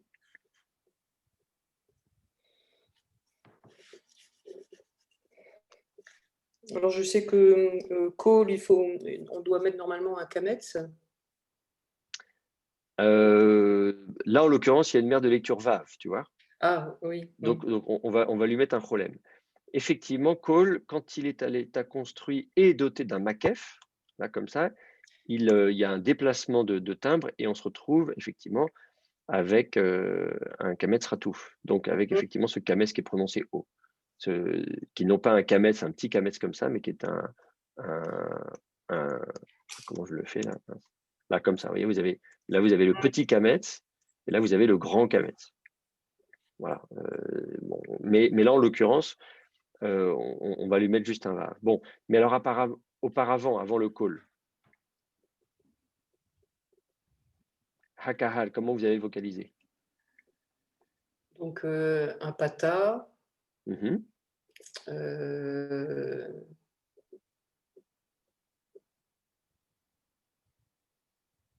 un kametz. Un kametz, oui. Et un kametz et de nouveau un pata. De nouveau un patard. Alors, dans le deuxième cas, dans le coffre. Alors il y a un dagage dans le coffre, effectivement. La proposition, c'est l'article défini. Ha, c'est normalement, par défaut, vous mettez un he, un patard et un dagage. Et ensuite, effectivement, kahal, en fait, dans le deuxième A sera aussi noté kametz. en principe, un A en syllabe finale s'écrit avec un kametz. Ce n'est pas le cas des verbes. Donc, c'est vrai qu'on est facilement influencé par les verbes quand on dit dav. Je sais pas, quand katal, justement, vous conjuguez katal, vous mettez kametz et patar. Mais ça, c'est parce que c'est un verbe, en fait. Sinon, pour des noms, vous mettez plutôt un kametz qu'un patar. Il y a des cas où il n'y en a pas, mais c'est parce que c'est des noms, en fait, où il y a une sorte de gémination cachée. Il y a un dagesh qui se cache dans la dernière consonne, etc. Mais sinon, donc, par défaut, mettez plutôt un kametz. Donc, hakahal. Ensuite, la préposition et. Vous allez vocaliser comment? Serré. Avec un serré, très bien. Hakahal et kol. Ensuite, haeda. Comment vous allez vocaliser ça? Donc, alors, un pata, ensuite un ségol. Et donc, si je retiens l'explication, de nouveau un kametz en dessous du dalet. C'est ça, oui, tout à fait. Alors, là, il va y avoir quelques petits changements à faire. Est-ce que quelqu'un a une idée d'autres changements qu'on pourrait faire?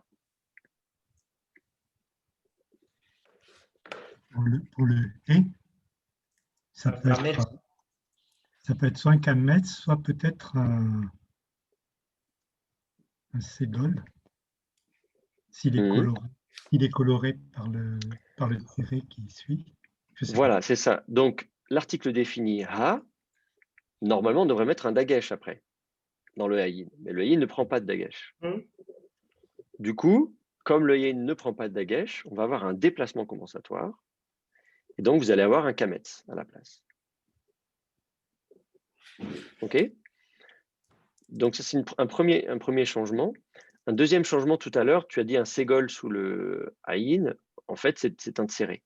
Si tu regardes, ça, il faut le savoir, il faut regarder dans son dictionnaire. Voilà, Eda, ça s'écrit comme ça s'écrit tséré et kametz. Voilà, Eda, la congrégation. Donc, voilà, si vous écrivez Ha Eda, la congrégation, vous allez l'écrire de cette façon-là. Ha, donc kametz sous l'article défini, parce qu'il y a un déplacement compensatoire, et puis ensuite Eda, voilà, comme c'est dans le dictionnaire.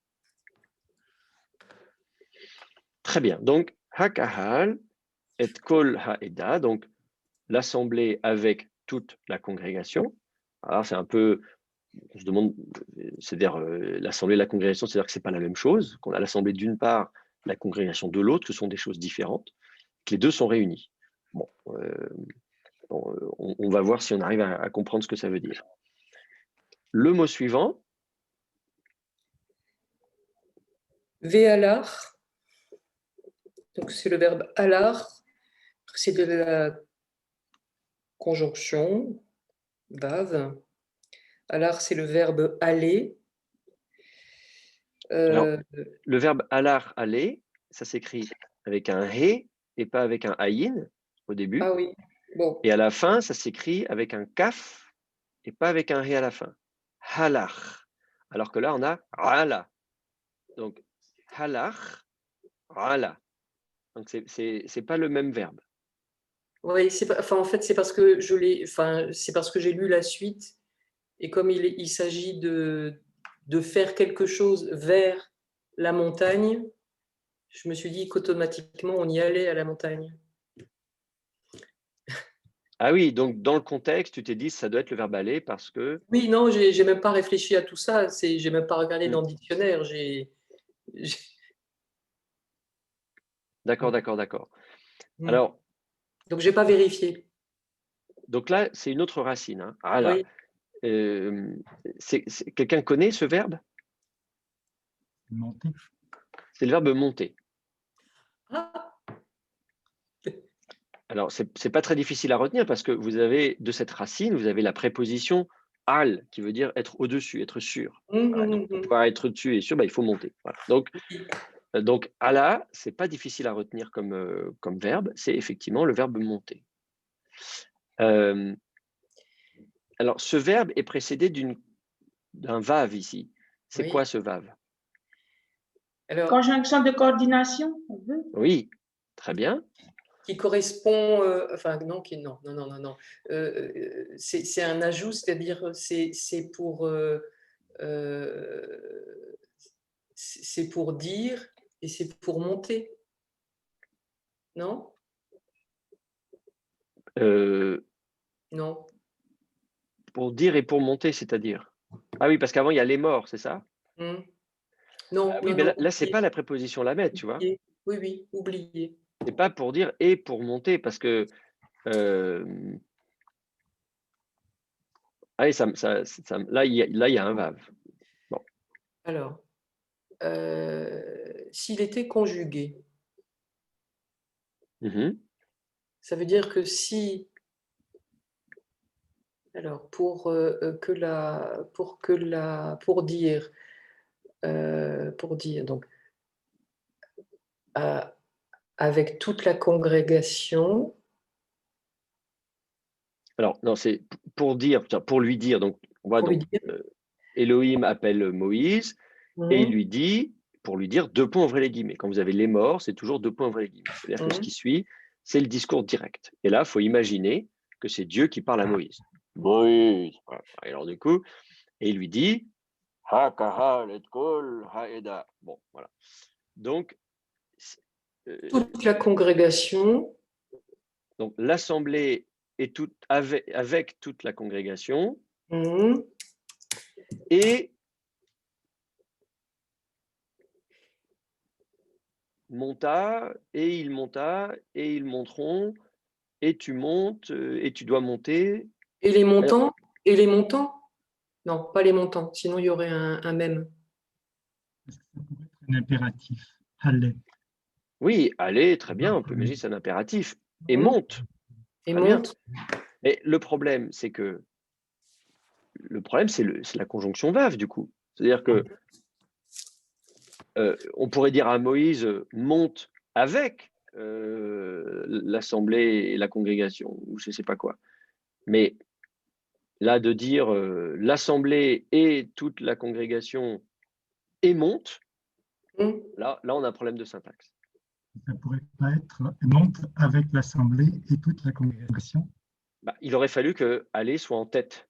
Si on avait donc les morts, donc voilà, pour lui dire deux points, aller, et là, avec im ou et, avec et hakaal, ve et kol haïda, voilà, monte avec l'assemblée et avec toute la congrégation. Là, il n'y aurait pas de problème. Mais là, le problème de commencer par hakahal, ça ne marche pas. Donc, on a un problème de syntaxe. Alors, du coup, comme on a un problème de syntaxe, dans ces cas-là, il faut se poser la question de savoir si on ne s'est pas trompé avant dans la vocalisation des mots qui précèdent. C'est-à-dire, si on a un impératif ici, comme je vous disais, j'aurais eu aller, l'impératif aller juste après le les morts. Donc Dieu dit à Moïse, deux points ouvrez les guillemets, monte, fais ceci, je ne sais pas quoi, etc. Donc, commencer par un impératif, moi, ça ne me dérange pas du tout. Sauf que là, ce n'est pas comme ça qu'on a vocalisé. On a mis hakahal, qui est l'assemblée. Donc, il faut se poser la question si du coup, quand vous avez une conjonction de coordination, eh bien, elle coordonne deux éléments ça, de même ordre, de même nature. Vous pouvez coordonner deux adjectifs. Elle est, je sais pas, il est petit et gentil. Voilà, vous mettez deux adjectifs. Vous pouvez coordonner deux noms. Voilà, l'homme et la femme. Vous pouvez coordonner deux verbes. Voilà. Il mange et il boit. Donc, si vous avez une conjonction de coordination vave et que ce qui suit, c'est un verbe, on s'attend plutôt à ce qu'il coordonne un verbe qui précède. Ça veut dire qu'il nous faut un verbe avant. Et si c'est un impératif monte, du coup, on peut se poser la question de savoir si avant, ce ne serait pas aussi un impératif qu'il faudrait lire. Ça pourrait être un impératif ifil. C'est le hakahal, non? Alors voilà, du coup, on revient en arrière et on se dit, non, pas en arrière de la... Si vous reprenez ce terme ici, en disant kahal, au lieu de le lire comme le substantif assemblé, et si on le lisait comme le verbe. Et on a vu dans le dictionnaire, kahal, ça veut dire assembler. Fait rassembler la congrégation. Ben voilà, et du coup, on se dit, on va faire un impératif, Oui. ifil, du verbe kahal. Alors du coup, ça se prononcerait comment? Ça se vocaliserait comment? Alors, fait rassembler, ce serait...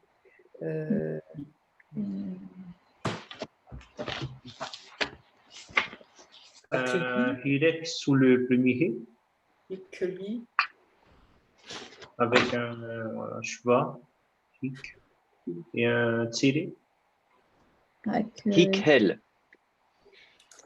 Alors, on n'est pas loin. C'est un ha. Enfin, c'est. C'est un patar. C'est Oui. hakhel. Donc, Hein? Je vous rappelle juste quand vous partez de la racine donc katal, ça va vous donner au yiktol donc yehaktel, qui va souvent donner yaktel ou yehaktil d'ailleurs, même, enfin il ou elle, enfin bref, qui va souvent donner yaktil, quelque chose comme ça. Ça c'est pour l'inaccompli. Hein.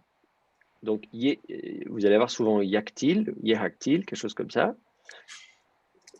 Si vous passez en mode volitif, c'est-à-dire on exprime la volonté, hein, pas l'indicatif mais le volitif, c'est non pas l'action qui se produit mais on souhaite qu'elle se produise, alors vous allez mettre un « et » à la place.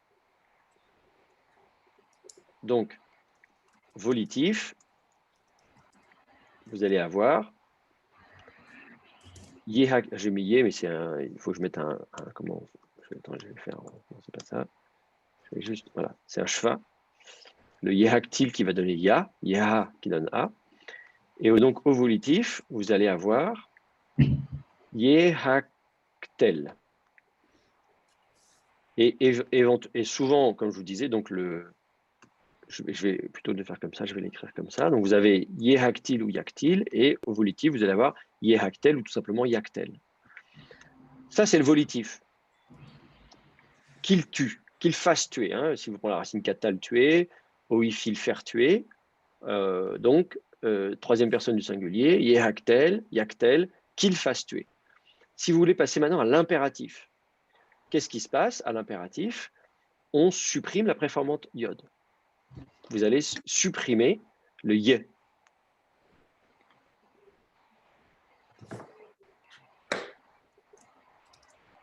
Et du coup, quand vous supprimez la préformante de l'inaccompli, il vous reste haktel. Donc, ici, vous remplacez avec la racine kahal, ça vous fait kof, he, lamed, hakhel. Donc, hakhel, ça veut dire fait assembler, rassemble. Et là, on se dit, OK, peut-être que c'est peut-être ça que Dieu dit à Moïse, effectivement, il lui parle, rassemble, ce qui évite d'avoir à la fois kahal et eda, hein, parce qu'on avait hakahal et kol haeda, l'assemblée avec toute la congrégation. C'est un petit peu bizarre comme formule de dire l'assemblée avec toute la congrégation. C'est quoi l'assemblée? C'est quoi la congrégation? Là, on résout le problème, rassemble, et à ce moment-là, le et, tu te souviens, Gabriel, que tu avais dit, c'est soit la préposition et, mais avant même de proposer que ce soit la préposition et, tu avais dit, c'est la particule qui introduit le COD. Voilà. Oui, c'est ça, COD, je crois. Oui, donc c'est COD. Et donc là, on se dit, ah ben très bien, à ce moment-là, puisque c'est le et du COD, rassemble quoi? Eh bien, toute la congrégation.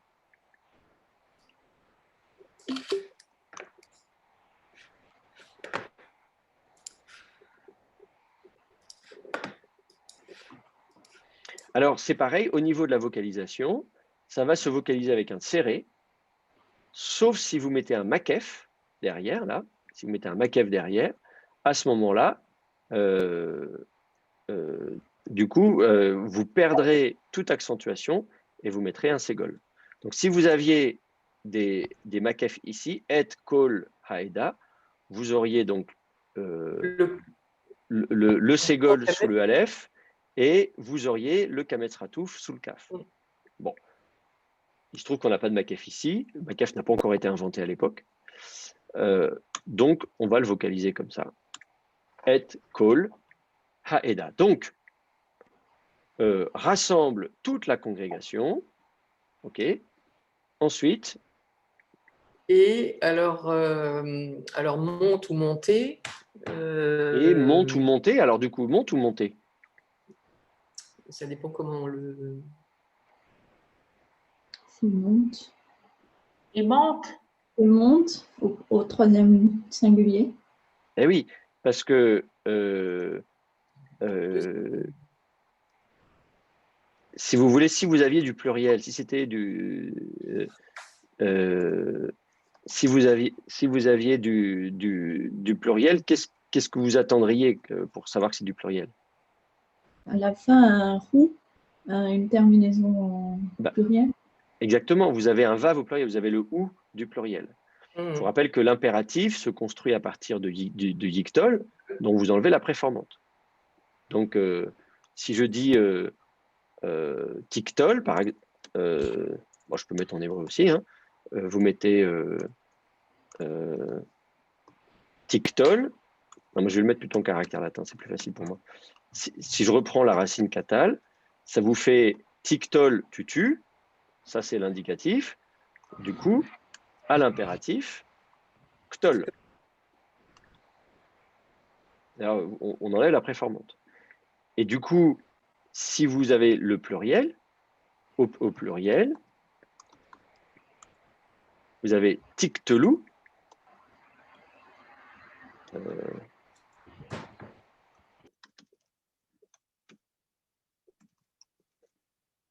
Avec le ou du pluriel à l'inaccompli que vous allez retrouver donc à l'impératif.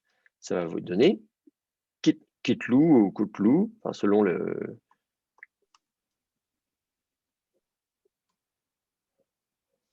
Vous allez avoir le ou comme ça qui va être à l'impératif. Alors évidemment, là j'ai mis au cal, alors il y a le problème que du coup on a une voyelle qui remonte parce que du coup il n'y a pas de. Parce que sinon ça ferait trop de voyelles, etc., etc. Si je veux simplifier, je peux prendre le piel au lieu de dire tiktelou, je peux mettre, si je fais au piel par exemple, allez, je vais prendre du piel. Piel, ça va vous faire tekatel. Voilà. Et bien du coup, ça va vous faire kattel. C'est plus facile, comme ça, vous enlevez le te. Vous enlevez le te, ça vous fait l'impératif. Et donc, au pluriel, tekatelou, et du coup, ça va vous faire katlou. Voilà, vous enlevez le t devant et ça vous fait l'impératif. Donc voilà, retenez simplement que effectivement, quand vous êtes au pluriel, vous avez le ou du pluriel et que vous l'attendez à l'impératif. Donc là, en l'occurrence, il n'y a pas de ou à la fin, donc c'est du singulier. Donc c'est pas monter, c'est monte. Et monte sur, oui, monte. Alors dans le cas présent, il faut le vocaliser. Du coup, vous le vocalisez comment cet impératif? Alors,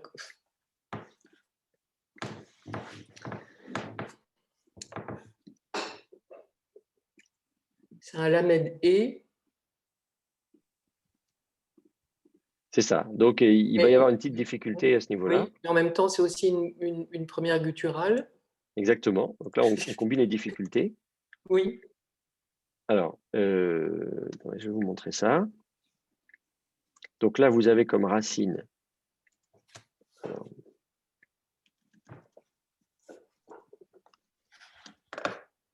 la racine, c'est donc Ala. En fait, les lamed he sont primitivement des lamed iode. Hein. Donc la troisième radicale, c'était un iode initialement. Mais bon, c'est pas grave, on ne va pas trop s'embêter. On va partir du yiktol. On va partir du yiktol. Ça vous donne quoi, le yiktol? Vous allez écrire. Alors on dit yi.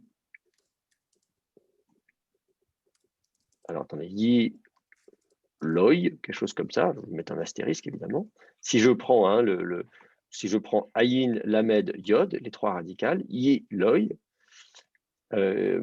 évidemment, c'est pas ça qu'on va avoir. Je vais mettre 2 astérisques pour vous dire, attendez, ça va pas marcher comme ça. Ce qui va se passer, c'est que d'une part, le fait que vous ayez le iode ici en 3e radical va avoir tendance à tomber, remplacé par un son A, va attirer le son A. Et donc, vous allez avoir une autre voyelle thématique. Et donc, au lieu d'avoir le O, vous aurez une voyelle thématique en A, yi, lai, et que le I va se contracter en E. Donc, déjà, ça va vous faire yi, les. Le I va se contracter en E. En français aussi, hein, AI se prononce E. Là, on ne dit pas la prairie, on dit la prairie. Le I devient E. Ça, c'est assez classique. Et puis, donc ça, c'est parce que la 3e est faible, effectivement. Et puis, par ailleurs, comme on a un ayin ici, le ayin, il ne va pas aimer fermer la syllabe. Il ne va pas être content d'avoir un schwa. Et en plus, il préfère le son A. Donc, du coup, pour toutes ces raisons, vous allez vous retrouver à la forme. Donc, il va préférer le son A. Ya, les. Il va préférer le son A. Et là, on y est presque. Et du coup, il va, au lieu d'avoir un schwa simple, ya, les, on va colorer le schwa. Donc, ça va vous donner la forme. Là, je vais l'écrire en hébreu directement. Donc, au lieu d'avoir ya, les, et bien, en fait, vous allez avoir ya, ale, avec un petit déplacement compensatoire. Pas un déplacement, une coloration pardon, du schwa. Voilà. Et là, en l'occurrence, le et en syllabe finale va plutôt s'écrire avec un ségol. Et ça va changer, on va voir pour l'impératif. Alors pour l'impératif, du coup, on va enlever la préformante. Hein. T'as allé, tu vas, tu montes, pardon. T'as allé, tu montes. Allez, monte. Donc on va vocaliser aller. La seule différence avec l'impératif, donc allez, c'est qu'on va mettre un serré au lieu d'un ségol. Il y a un petit déplacement de timbre quand on passe à l'impératif. Donc, allez, monte. Là, on a presque fini. Il reste encore un petit problème. C'est qu'au début du mot, vous avez du coup 2 schwas qui se suivent. Vous voyez 2 schwas mobiles qui se suivent. Ça, c'est pas possible. Quand il y a 2 schwas mobiles qui se suivent, le premier remonte en voyelle pleine. Donc, le vav, je vais lui remettre une voyelle pleine. Alors, qu'est-ce que ça va être comme voyelle? Non, pas dans le cas présent. Puisque la suivante est colorée avec un A, c'est un patard, ouais. On va garder le même son. Vous voyez, comme vous avez un schwa coloré juste après, on dit on va garder la même couleur. Donc on va dire va aller. Alors tout ça, c'est de la vocalisation massorétique. J'insiste bien sur le fait que c'était pas forcément prononcé comme ça à l'époque où ce manuscrit a été copié. Mais ça vous permet de bien comprendre les mécanismes de la vocalisation massorétique. Ça vous aidera beaucoup plus tard, justement, quand vous poursuivrez vos travaux d'exégèse et de philologie. Donc, va aller et monte. Donc, rassemble, Hakhel et Kol Haedak, rassemble toute la congrégation, va aller et monte. Et ensuite, c'est plus facile. Et monte elle, et monte elle, ar, navi. Alors, c'est un vav, donc ça ne va pas être navi. Alors,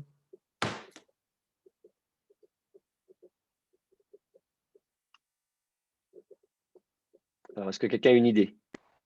Navu. Navu, ça peut. Ouais, alors Navu, d'accord. Mais alors, et comment vous le traduisez? Navi, c'est ça. Moi, je pensais à prophète, en fait. Mais... Ah oui, mais là, c'est pas ça qu'on a. Nebo, non? C'est un nom propre, non? Ouais. Genre, c'est le nom de la montagne. Mais je sais le mont Nebo. Bah oui, c'est le mont Nebo. Ah, ah, Ah, d'accord. ah. Ok. Et ça s'écrit comme ça, Nevo. El Har Nevo. C'est pour ça que je vous disais, si vous faites attention au contexte, on sait qu'on est la 40e année, ils arrivent au bout, Josué va prendre le relais, mais Moïse, il va mourir. Donc, Oui. Dieu lui demande de monter sur le mont Nebo. El Har Nevo.